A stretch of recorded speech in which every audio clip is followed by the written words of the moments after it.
आज मेरा हॉस्टल में पहला दिन था। मेरी रूम पार्टनर का नाम मैविश था। मैविश बहुत ही बड़े घर की लड़की थी, इसलिए उसका सर गुरूर से बहुत ऊंचा था। उसने मुझे अपने नाम के अलावा कुछ नहीं बताया था और मैंने भी ज़्यादा जानने की कोशिश नहीं की। रात के 11 बज चुके थे। मैविश हेडफोन पर शायद इंग्लिश सॉन्ग सुन रही थी, क्योंकि हर थोड़ी देर बाद वो माई लव गुनगुनाने लगती। मेरी ज़िंदगी में हॉस्टल का ये नया एक्सपीरियंस था, इसलिए मुझ पर डर और बेचैनी की कैफियत तारी थी। मेरे दिल बहलाने के लिए बुक निकाल कर पढ़ना शुरू कर दी। बुक पढ़ते पढ़ते पता नहीं कब मुझे नींद आ गई। कांच का गिलास टूटने की आवाज़ से मेरी आंख खुल गई। मैंने मैविश को देखा तो वो घोड़े गधे बेचकर सो रही थी। मैं अपना वहम समझकर सो गई। कुछ 5 मिनट के बाद फिर से एक गिलास टूटने की आवाज़ आई। मैं घबरा कर फिर उठ गई।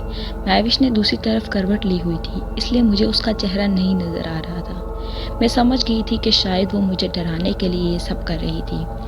मैंने उसे अपने बेड पर लेटे लेटे आवाज़ दी कि मैविश, मुझे पता है ये सब तुम मुझे डराने के लिए कर रही हो। लेकिन उसने कोई जवाब नहीं दिया और वो खराटे लेने लग गई। मुझे इस बात का अंदाज़ा था कि हॉस्टल में मेरे साथ ये सब होगा, क्योंकि अक्सर मेरे दोस्तों के साथ भी हॉस्टल में ऐसे मजाक होते रहते हैं।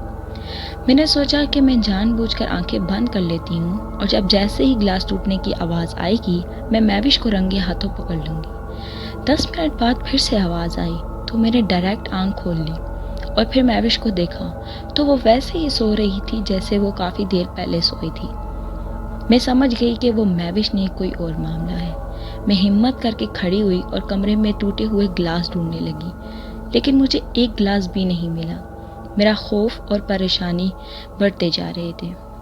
मैं गिलास ढूंढते ढूंढते जैसे ही कमरे में मौजूद आईने के करीब पहुंची तो एक फिर गिलास टूटने की आवाज़ आई। मैं डर कर उछल पड़ी।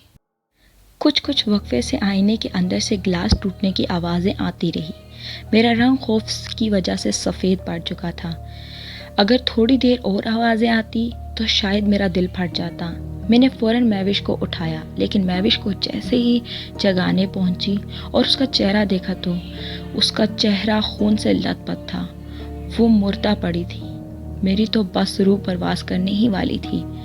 मैंने बड़ी ही मुश्किल से अपने आप को संभाला और कमरे का दरवाज़ा खोलकर बाहर गई। जैसे ही मैं बाहर निकली तो एक निकाबपोश आदमी बड़ा सा खंजर लिए मेरे पीछे भागने लगा और मेरा नाम पुकारने लगा, सीमा रुक जा, सीमा सीमा।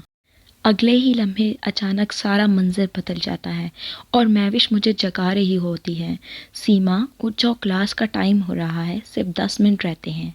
मैंने मैविश को गले से लगा लिया और उसके सीने से लगकर रोने लग गई और मैंने उसे पूरा ख्वाब सुनाया जो मैंने रात में देखा था।